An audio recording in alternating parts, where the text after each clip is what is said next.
નમસ્કાર, યસ ડોક્ટરમાં આપનું સ્વાગત છે. હું છું શિવાની. દર્શક મિત્રો, ટેકનોલોજી અને મેડિકલ ક્ષેત્રે આવેલા એડવાન્સમેન્ટના કારણે હવે અશક્ય વાત પણ શક્ય બની છે, જેમ કે પ્લાસ્ટિક સર્જરી.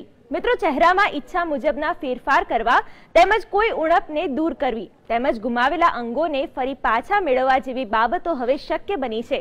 તો આજે પ્લાસ્ટિક સર્જરી વિશે માહિતી મેળવીશું યસ ડોક્ટરમાં.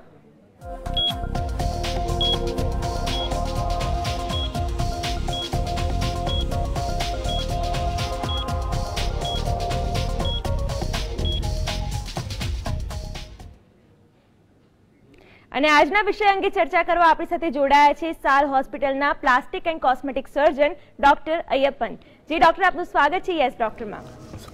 ડોક્ટર, સૌથી પહેલા તો આપની પ્રોફાઇલ વિશે દર્શક મિત્રોને જણાવશો. નમસ્તે, मैं डॉक्टर अय्यप्पन हूँ, प्लास्टिक सर्जन हूँ. સિવિલ હોસ્પિટલ અમદાવાદથી MCH પ્લાસ્ટિક સર્જરી અને DNB પ્લાસ્ટિક સર્જરી કરેલા છે. એ પછી Hong Kong hospital, prince of Wales hospital મેં પ્લાસ્ટિક સર્જન તરીકે से काम કરાવ્યું છે.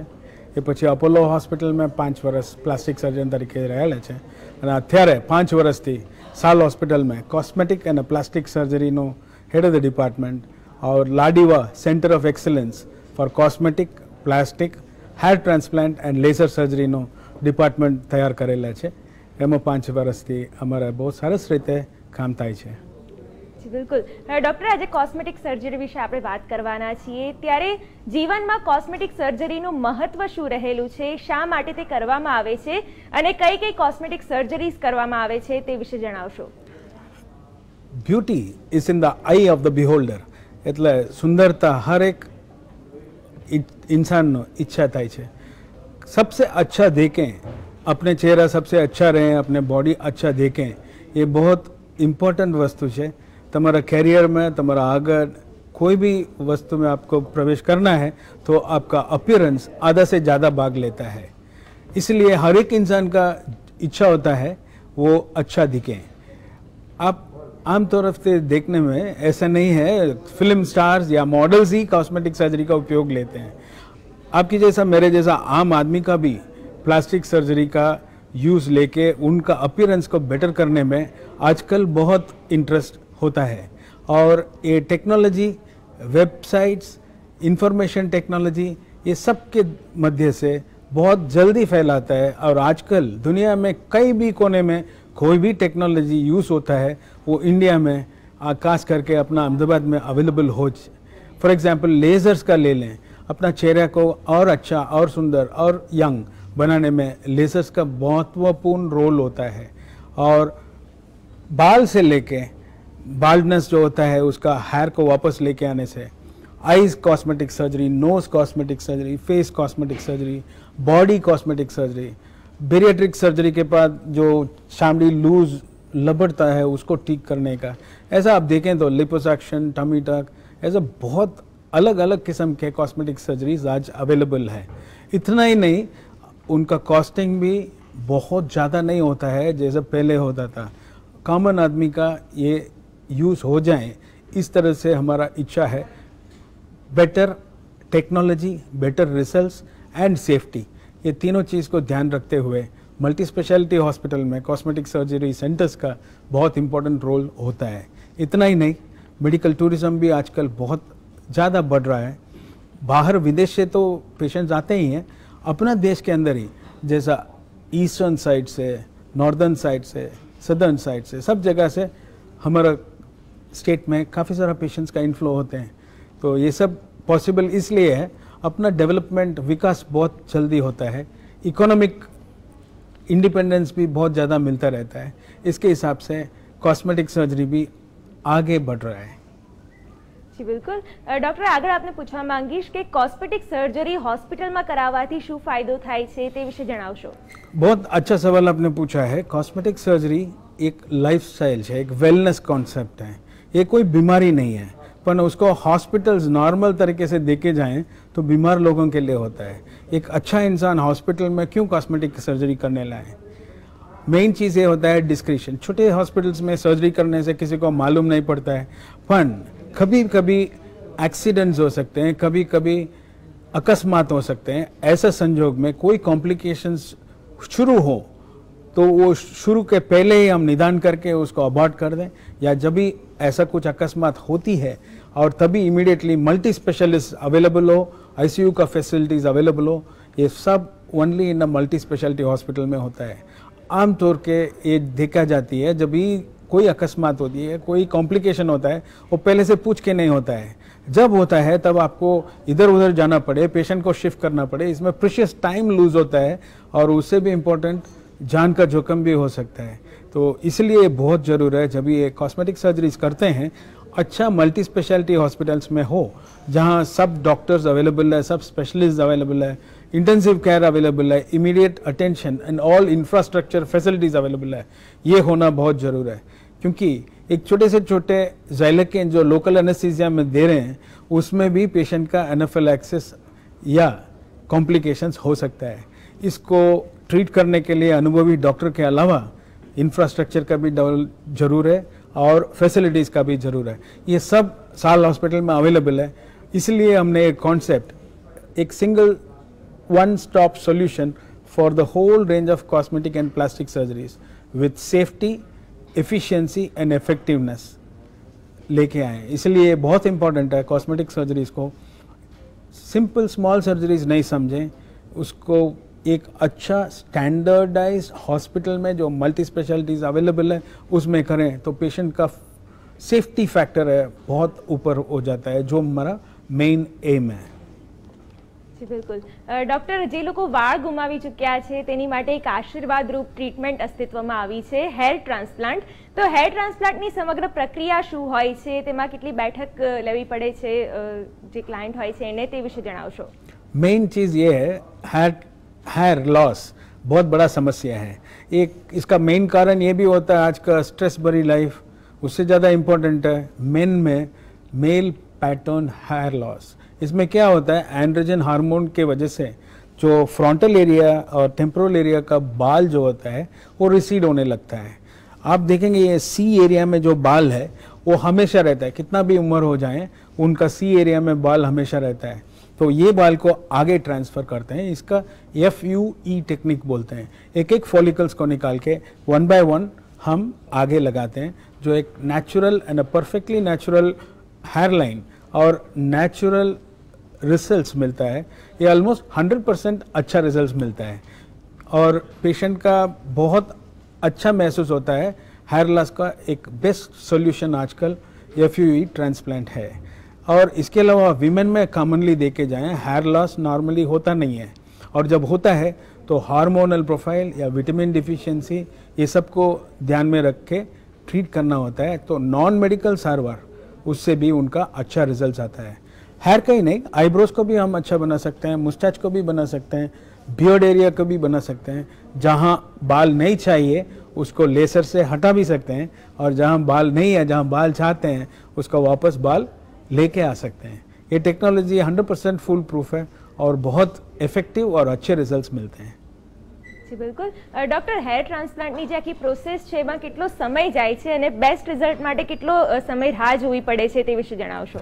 हेयर ट्रांसप्लांट एक डे केयर प्रोसीजर है, उसके लिए हॉस्पिटल में एडमिट करने का ज़रूर नहीं होता है। पेशेंट सुबह आके शाम तक वापस घर जा सकता है और इसके लिए कोई स्पेशल केयर या स्पेशल प्रोटेक्शन खास कुछ होता नहीं है। और ये जो बाल लगा जाते हैं वो सामान्य रीते 3 से 6 महीने में वापस उगने लगते हैं और बेस्ट रिजल्ट्स आपको 9 महीने के आसपास दिखाई जाती है।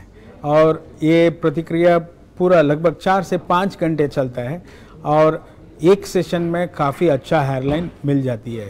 वापस ज़्यादा डेंसिटी चाहते हैं तो दूसरा सेटिंग कर सकते हैं, बट मेरे एक्सपीरियंस में मेजॉरिटी ऑफ द पेशेंट्स का सिंगल सिटिंग में ही काफ़ी अच्छा रिजल्ट्स मिलता है।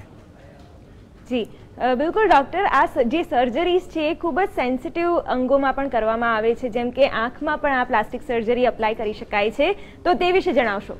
काफ़ी सारा पेशेंट्स हमारा जो इंडिया का भी है क्या बाहर के भी हैं ब्लेफरोप्लास्टी के लिए आते हैं। इसमें क्या होता है, आंख के आसपास जो स्किन है वो बहुत सेंसिटिव और बहुत थिन स्किन होता है और यहाँ बैगी आईलिड्स जैसा बन जाता है, जैसा अपर आईलिड भी सैगिंग हो जाता है, लोअर आईलिड्स भी सैगिंग हो जाता है। तो इसका ब्लेफरोप्लास्टी से करेक्ट करते हैं। ये ब्लेफरोप्लास्टी से आपको एक फ्रेश रिफ्रेश लुक मिलता है और ये सर्जरी लगभग 2 से 3 घंटे में ख़त्म हो जाता है। पेशेंट को हॉस्पिटल में इसलिए रखते हैं क्योंकि ऑपरेशन के बाद ये सूजन बहुत ज़्यादा हो जाता है, तो 2-3 दिन आराम करें पेशेंट तो बहुत अच्छा रिजल्ट्स मिलता है और लॉन्ग टर्म रिजल्ट्स में एकदम यूथफुल और एकदम रिफ्रेश लुक आपको मिलता है। इसके अलावा पेरी ऑर्बिटल क्रीजेस होते हैं, ये क्रीजेस को बोटॉक्स से हम काफ़ी अच्छा रिजल्ट्स दे सकते हैं। ये भी 15-20 मिनट का प्रोसीजर होता है और 6 से 8 महीना ये रिजल्ट्स हमेशा रहता है। जो सर्जिकल चाहिए क्या नॉन सर्जिकल चाहिए वो डिसाइड हम करते हैं क्लिनिकल एग्जामिनेशन के बाद। ये ब्लेफरोप्लास्टी बोलते हैं और cosmetic surgery of the eyelids बोलते हैं। જી બિલકુલ ડોક્ટર એ પણ જેમ કે આપ જાણો છો કે આપણે આ કાર્યક્રમના માધ્યમથી દર્શક મિત્રોના પ્રશ્નોના ઉત્તર પણ આપીએ છીએ, ત્યારે આજના ફર્સ્ટ કોલર જોડાઈ ગયા છે, તેમની સાથે વાત કરીએ। જી રાજુભાઈ, પ્રશ્ન જણાવો। હેલો જી, પ્રશ્ન જણાવો। મેડમ, મારો સન 23 વર્ષનો જી મારા સનની ઉંમર છે 25 વર્ષ 26 વર્ષ જી અને મારે કારણે મતલબ હેરિડિટી મુજબ એને વાળ ઓછા થઈ ગયા જી બરોબર, તો હેરિડિટી અને વાળ ટોટલી એને થોડા ઓછા થઈ ગયા આગળના ભાગમાં અને વચ્ચેના ભાગ, तो इन्हें ट्रांसप्लांट થઈ શકે છે? हेड ट्रीटमेंट છે? बिल्कुल बिल्कुल बिल्कुल, आपका जो सवाल है उसमें मैं क्लियरली बता सकता हूँ, हेयर ट्रांसप्लांट में अच्छा रिजल्ट आपको आ सकता है, पर उसके पहले एक बार आके मेरे कंसल्टेशन में मिल के हम इन्वेस्टिगेशन करके नतीजा में पहुँच सकते हैं, बट लगभग 100% अच्छा रिजल्ट मिलेगा हेयर ट्रांसप्लांट से। જી બિલકુલ ડોક્ટર, આગળ આપની પાસેથી જાણવા માંગીશ કે રાઇનોપ્લાસ્ટી સર્જરી શું છે, તેના વિશે દર્શક મિત્રોને સમજ આપશો। राइनो यानी नोस, राइनोप्लास्टी यानी नोस का कॉस्मेटिक सर्जरी। काफ़ी सारा जवानों અને યુવતીઓનો એવું ફીલિંગ છે જે એમનો नोस सारी नहीं। ये 2 प्रकार का होता है, कभी कभी किसी का नाक बहुत बैठा होता है, कोई ENT सर्जरी किए हैं या कुछ पॉलिप्स निकाले हैं उसके वजह से सैडल नोस डिफॉर्मिटी बन सकता है, या लेप्रेसी पेशेंट्स में भी सैडल नोस बन सकता है। इसको हम राइनोप्लास्टी से काफ़ी अच्छा कर सकते हैं और इसको रिकन्स्ट्रक्टिव राइनोप्लास्टी बोलते हैं। वैसे ही कॉस्मेटिक राइनोप्लास्टी होता है जिसमें नॉर्मली देखें तो नोज सामान्य रीते नॉर्मल रहें, पर पेशेंटનો ઈચ્છા છે એ नोज को और सुंदरता बने, इसको कॉस्मेटिक राइनोप्लास्टी बोलते हैं। इसमें कॉमनली जो हम्प नोज या पैरेट नोज बोलते हैं, पोपट जैसा नाक, इसको कॉस्मेटिक सर्जरी द्वारा अच्छा बना सकते हैं। किसी किसी का नाक बहुत बड़ा हो जाता है तो उनका फेस का प्रोपोर्शन के हिसाब से देखें तो अपना नाक है उसका 3 प्रोपोर्शन में फेस में डिवाइड होना चाहिए, ये सिमेट्रिकल होता है। वैसे ही कान का साइज देखें और नाक का साइज देखें, वो दोनों सिमिलर होना चाहिए। वही ओरिएंटेशन भी, जो कान का ओरिएंटेशन स्लैंट है वो नाक का ओरिएंटेशन हो। और मोस्ट इम्पॉर्टेंट जो नोज स्टार्ट होता है जो फोरहेड के नीचे से, वहाँ से स्मूथली होके मेल्स में 90 डिग्रीज में हो या उससे कम हो और फीमेल्स में एक ऑब्ट्यूज एंगल बनता है। ये सब ब्यूटी का निशानी है। गोल्डन पिरामिड रूल जो बोलते हैं उसको यूज़ करते हैं। और किसी किसी में कार्टिलेजेस को करेक्ट करना पड़ता है, लोअर लैटरल कार्टिलेजेस जो नीचे का होते हैं उसका पोस्टीरियर भाग को कम करना पड़ता है। और बोन जो है वो डिविएटेड है तो उसको रिफ्रैक्चर करके सेट अलाइन करना पड़ता है। और नाक को कम करना है तो यहाँ से यहाँ तक का जो बोन है उसको ब्रेक करके प्रॉपर अलाइनमेंट लेके आके छोटा भी बना सकते हैं। ऐसा cosmetic surgery of the nose को हम राइनोप्लास्टी बोलते हैं। Soft tissue correction of the nose ये एक इम्पॉर्टेंट वस्तु है। किसी किसी का ये टिप जो है वो बल्बस होता है या टिप होता है वो डिप्रेस्ड होता है, इसको भी हम ठीक कर सकते हैं। सो सॉफ्ट टिश्यू करेक्शन चाहिए क्या बोनी करेक्शन चाहिए, ये पेशेंट को हम क्लिनिकली एग्जामिन करें उस समय हमको पता चलता है। और इसमें बहुत इंपॉर्टेंट चीज़ ये है, cosmetic surgery of the nose को बहुत केयरफुली सेलेक्ट किया जाता है। पेशेंट का साइकोलॉजिकल लेवल कैसा है, पेशेंट का एक्सपेक्टेशन कैसा है, डॉक्टर वो पेशेंट का जो रिजल्ट चाहिए वो उसको डिलीवर कर सकता है क्या नहीं, और पेशेंट का एक्सपेक्टेशन रियलिस्टिक है क्या अनरियलिस्टिक है, ये सब बहुत इंपॉर्टेंट फैक्टर्स होता है। इसलिए खास करके कॉस्मेटिक राइनोप्लास्टी करने के लिए आपको बहुत अच्छा डॉक्टर को चुनना बहुत आवश्यकता है। जी जी बिल्कुल डॉक्टर, आज विषय ने संलग्न एक दर्शक मित्र प्रश्न पूछवा मांगे छे पोताना पति विषे। जी अमीषाबेन, आपनो प्रश्न जणाવો। हाँ साहब, मारे छे ने मारा हस्बैंड ની ઉંમર 38 છે जी અને એને નાકની વચ્ચેનો જે પડદો હોય ને એકદમ બેન વાળકી જેવો થઈ ગયો છે, એટલો બધો અવાજ આવે સુઈ જાય એટલે અતિ થઈ અને ઊંઘમાંથી ગભરાઈને બેઠો થઈ જાય છે, તો એને શું કરીએ તો સારું થઈ જાય? अच्छा, आपके जो हस्बैंड का जो प्रॉब्लम है वो एयरवे ऑब्स्ट्रक्शन है। इसका कारण काफ़ी सारा हो सकता है, जो लैरिंजियल इनलेट से लेके यूवुला से लेके आगे बोन में डिविएशन के वजह से एयर पैसेज का तकलीफ है कि नहीं, ये जानना बहुत ज़रूर है। इसलिए आपका हस्बैंड को अब साल हॉस्पिटल में मेरे पास लेके आएंगे तो मैं भी एग्जामिन करूं, और हमारा टीम में ENT सर्जन भी होते हैं, वो पेशेंट को एग्जामिन करेंगे और एग्जैक्टली क्या कारण है उनका ऐसा होने का। ये स्लीप अपनिया सिंड्रोम भी बोल सकते हैं। इसका एक अच्छा उपाय आपको मिल सकता है। आप कंसल्टेशन में मेरे पास साल हॉस्पिटल में आके दिखाएंगे तो आपका एडवाइस बेहतर मिल सकता है। हाँ, कोई भी प्रॉब्लम है सोल्यूशन आपको मिलेगा। બિલકુલ, આશા રાખે આપને આપના પ્રશ્નનો ઉત્તર મળી ગયો હશે। ડોક્ટર પણ આગળ પણ આપની સાથે જોડાયેલા રહેશું, માહિતી અને માર્ગદર્શન મેળવીશું, પણ યસ ડોક્ટરમાં સમય થઈ ગયો છે એક બ્રેક લેવાનો, લઈએ। યસ ડોક્ટરમાં બ્રેક બાદ ફરીથી આપનું સ્વાગત છે। આજે આપણી સાથે જોડાયા છે સાલ હોસ્પિટલના cosmetic and plastic surgeon doctor Ayyappan, અને ડોક્ટર એક દર્શક મિત્ર જોડાઈ ગયા છે, તેમની સાથે વાત કરીએ। તેઓ પોતાની દીકરી વિશે પૂછવા માંગે છે જે દાઝી ગઈ હતી। જી અરવિંદભાઈ, પ્રશ્ન જણાવો આપનો। હેલો જી। હા મેડમ, હવે મારી 7 વર્ષની છોકરી છે જી। હવે લગભગ આજે 4 થી 5 વર્ષ પહેલા દાઝી ગઈ હતી। જી બિલકુલ। હવે દાઝી ગયા પછી મેં અહીંયા બરોડાની અંદર મેં પ્લાસ્ટિક સર્જરી કરાવી। જી। પ્લાસ્ટિક સર્જરી કરાયા પછી મેં એના માટે જે પેલા જે એની ચામડી પછી મૂકવાના બારથી જે પેલા પાટા બી આવે છે, એક પાટો લગભગ 7 થી 8 હજારના પાટા આવે છે ઉપર મૂકવા માટે, જી, એ બી મેં બહારથી મંગાવ્યા। એનાથી પણ લગાવવાથી પણ એનાથી પણ કોઈ ફરક ના પડ્યો। હવે એનું કેવું છે કે જે જગ્યાએ એને માસ્ક લઈને જે જગ્યાએ દાઝી ગઈ એ જગ્યા પર જે માસ્ક મૂકવામાં આવ્યું હતું, જે ચામડી મૂકે છે જે કે છે જી, એ જગ્યા ઉપર એને એકદમ ઉપસીને બધું બહાર આવી ગયું છે। जी बिल्कुल बराबर।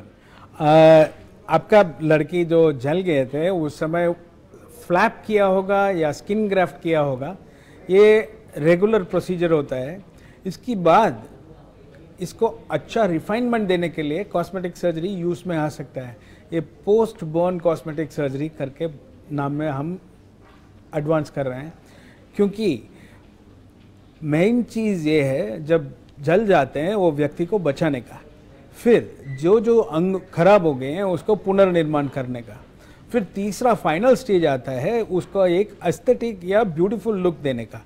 इसके लिए आपको साल हॉस्पिटल में आके हमारा सलाह लेंगे तो आपको बेस्ट ट्रीटमेंट अवेलेबल है, वो करके जैसा जितना कभी भी आप ये सोच लीजिए जब जल जाते हैं वो व्यक्ति का थोड़ा बहुत निशान रहेगा, पर 60 to 70% इम्प्रूवमेंट मिल सकता है। इसलिए आप जरूर आके कंसल्टेशन करिए, आपको एक अच्छा सोल्यूशन मिलेगा।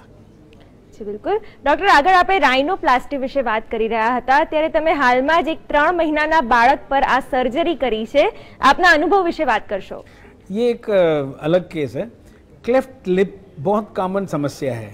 क्लेफ्ट लिप यानी होठ पूरा फट जाती है। होठ जन्म से नहीं होता है, जो अलग अलग अंगम में होता है, जैसा रैबिट में होता है उस तरफ से, वैसे ही तालवा जो है वो क्लेफ्ट पैलेट बोलते हैं। कभी कभी एक क्लेफ्ट लिप और क्लेफ्ट पैलेट साथ में होता है, कभी कभी अलग अलग भी हो सकते हैं।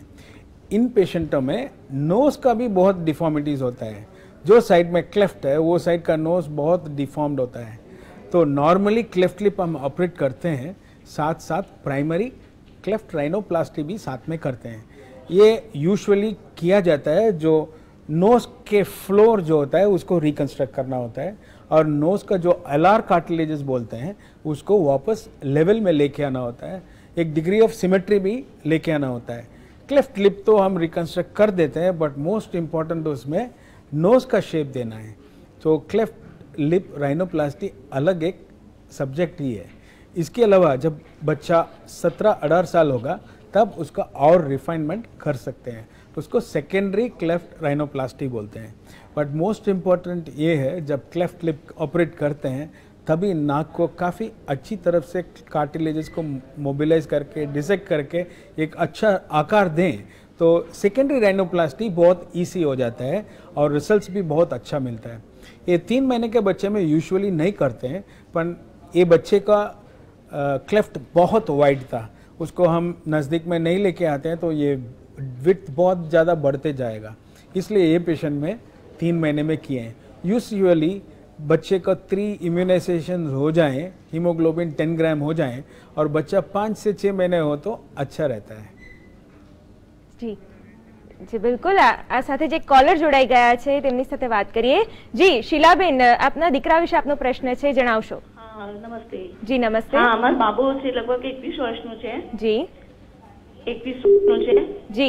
અને એને વર્ષ પહેલા એક્સિડન્ટ થયેલું। બિલકુલ। એટલે નાકની જે ટોચ હોય ને ત્યાં એને ટાંકા, એટલે ટાંકા નથીલા, એકદમ ચીરો પડી ગયેલો છે જી। અને નાકની બીજી સાઈડે છે ને તે ટાંકા આવેલા છે, એટલે એ દેખાય છે। हाँ, आपका बच्चे को जो एक्सीडेंट हुआ है, कॉमनेस्ट ये है, रोड ट्रैफिक एक्सीडेंट होता है तब नज़दीक में जो भी हॉस्पिटल होता है वहाँ सारवार कर देते हैं और उनमें ध्यान ज़्यादा नहीं देते हैं और ये डिफॉर्मिटी को बाद में करेक्ट करने में ज़्यादा प्रॉब्लम्स होता है। इसलिए मेरा एडवाइस हमेशा रहेगा, जब भी एक्सीडेंट होता है, ट्रॉमा होता है, तो आप प्लास्टिक सर्जन को वो सर्जरी में इन्वॉल्व करेंगे तो आपका रिजल्ट बहुत अच्छा मिल सकता है। ये आपका अधिकार है, जो आप पूछें उसी समय हॉस्पिटल में प्लास्टिक सर्जन हो तो हम इच्छा करेंगे प्लास्टिक सर्जन ये ट्रॉमा को हैंडल करें। तो एक टीम ऑफ डॉक्टर्स बन जाते हैं, जो ऑर्थोपेडिक सर्जन होते हैं या जनरल सर्जन होते हैं और प्लास्टिक सर्जन भी इन्वॉल्व होते हैं, तो ट्रॉमा का रिजल्ट बहुत अच्छा होता है। क्योंकि गोल्डन पीरियड जो होता है पहला 6 घंटे होता है, वो पीरियड में जो रिजल्ट बेस्ट दे सकते हैं वो रिजल्ट सबसे अच्छा रहता है। हाँ, कोई भी वजह से प्लास्टिक सर्जन अवेलेबल हो तो बाद में कम से कम 3 से 6 महीने के बाद वो रिकंस्ट्रक्टिव सर्जरी से उसको बेहतर किया जाता है। फिर भी जितना जल्दी हो उतना जल्दी आप प्लास्टिक सर्जन के पास जाके आपका समस्या को डिस्कस करेंगे तो काफ़ी अच्छा रिजल्ट आपको मिल सकता है। ये अच्छी बात है, अभी लोगों रिकग्नाइज करने लगे ट्रॉमा में भी प्लास्टिक सर्जन का रोल। जी जी बिल्कुल। डॉक्टर, આગળ વાત કરીએ ફેસ લિફ્ટિંગ વિશે, તો શું છે તેની આખી સમગ્ર પ્રોસેસ, તે વિશે દર્શક મિત્રોને સમજ આપશો। फेस लिफ्ट यानी क्या है? हम हमेशा ग्रेविटी के अगेंस्ट चलते हैं, तो जो भी अंग जो होता है, जो भी टिश्यूज, सॉफ्ट टिश्यूज खास करके होते हैं, वो सैग होने लगते हैं या लटकने लगते हैं। जैसा उम्र होते होते आप देखेंगे ये एरिया नीचे आने लगेगा, ये गाल जो यहाँ फिक्स रहता है वो नीचे आता है, वैसे ही पूरा जो फेशियल टिश्यू सैगिंग होने लगते हैं। जैसे कि मेरा फेस आप देखें, जस्ट मैं एक वेक्टर से पुल करूं तो इतना अच्छा रिजल्ट आ सकता है। तो सेम चीज़ को हम फेशियल सर्जरी से ये रिजल्ट को हम दे सकते हैं। इसमें 60 ईयर ओल्ड लेडी जो आए तो उनको हम 10 से 15 साल कम उम्र का इफेक्ट दे सकते हैं। इसमें एक्चुअली होता क्या है, सिर्फ चामड़ी को खींच के ऐसा नहीं लगा देते हैं, क्योंकि ऐसा लगाएंगे तो कान वगैरह आगे खींच जाएगा और अच्छा रिजल्ट नहीं लगेगा। स्किन के नीचे जाके जो पेरिटोमेसेट्रिक फेशिया करके एक फेशिया होता है, वो फेशिया को हम वापस नॉर्मल पोजीशन में रखते हैं और उसको बोन के साथ हिच कर देते हैं। इतना ही नहीं, गले का लूजन टिश्यूज को भी ऊपर की तरफ लिफ्ट कर देते हैं। इससे एक व्यक्ति 50-60 साल हो और उनको बहुत लूज स्किन हो, वो एकदम यंग और टेक्सचर्ड स्किन, बहुत अच्छा चिसल लुक दे सकते हैं। ये सर्जरी इंडिया में भी आजकल बहुत पॉपुलर हो सकता है, बट बहुत कम सर्जन्स होते हैं ये रिजल्ट्स को दे सकें। और ये सर्जरी में कॉम्प्लिकेशंस का संकेता रखती है, क्योंकि मेजर स्ट्रक्चर्स, वाइटल स्ट्रक्चर्स, इसके अलावा फेशियल नर्व का कोर्स भी होता है। इसलिए ये सर्जरी करने में सिग्निफिकेंट एक्सपीरियंस और एक्सपर्टाइज का ज़रूर है। ये सुविधा आपका सॉल हॉस्पिटल में उपलब्ध है, तो किसी भी व्यक्ति का फेस लिफ्ट का इच्छा हो वो आके हमको मिल सकते हैं। जी बिल्कुल। डॉक्टर, एवी ज एक सर्जरी है वेट लॉस सर्जरी, तो ते विषे जणावो अने टूंकमां जणावशो। मेन इंपॉर्टेंट चीज़ है वेट लॉस क्या है ये जानना जरूर है। आपका बॉडी में 70% वाटर है, आप सिर्फ आपको डिहाइड्रेट करें तो आपका वजन कम हो जाएगा। वजन किस चीज़ में है वो भी जानना जरूर है। वजन आपका हड्डी में है, आपका मांसपेशियों में है, आपका ऑर्गन्स में है। ये सबको हम कम नहीं कर सकते हैं। कम सिर्फ एक ही चीज़ को कर सकते हैं, वो चर्बी है। और चर्बी को पानी में डालेंगे तो चर्बी फ्लोट होगा। इसका मतलब ये है चर्बी का वेट नहीं है बट फॉर्म है, और फॉर्म मास बोलते हैं। तो वेट लॉस सर्जरी एक बड़ा सा मिथ है। और मेन चीज़ ये है, आप आपका खाना को ध्यान रखें और आप एक्सरसाइज करें, आप सिग्निफिकेंट फैट लॉस कर सकते हैं। ये ध्यान में रखते हुए मेजर चीज़ ये है, हम पुराने ज़माने में फ्रैक्चर मैंडिबल को ट्रीट करते थे वायरिंग करके। 3 महीना पेशेंट को पानी में और लिक्विड डाइट में रहना पड़ता था।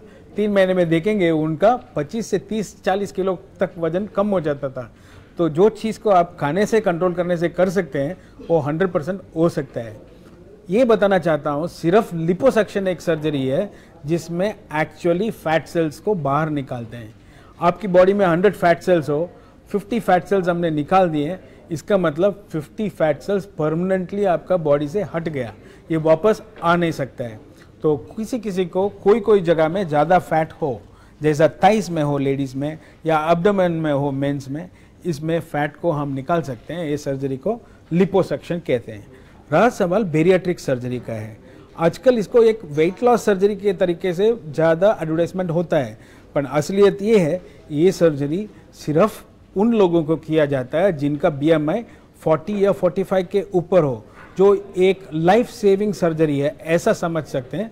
ये बहुत कम इंडिविजुअल्स में ज़रूर होता है जो ज़रूर से ज़्यादा मोटा पे हो और उनको ऑपरेशन और इंटरवेंशन नहीं करने से उनका लाइफ पीरियड भी कम हो। सिर्फ ये पेशेंट्स में ये सर्जरी एडवाइस किया जाता है।